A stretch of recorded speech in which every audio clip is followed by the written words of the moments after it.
probably only a few of you that would appreciate this video, but I bypassed the clutch safety switch. Hold on, I need to turn the flash on. Anyway, can't really see it,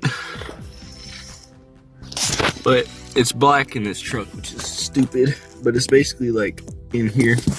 Here's the little plug that goes to it, and then this 1991 Ford Ranger, it's the two pink wires.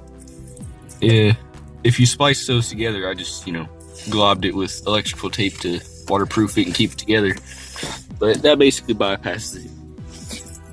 So okay, foot is not on the clutch. It's in neutral, made sure that.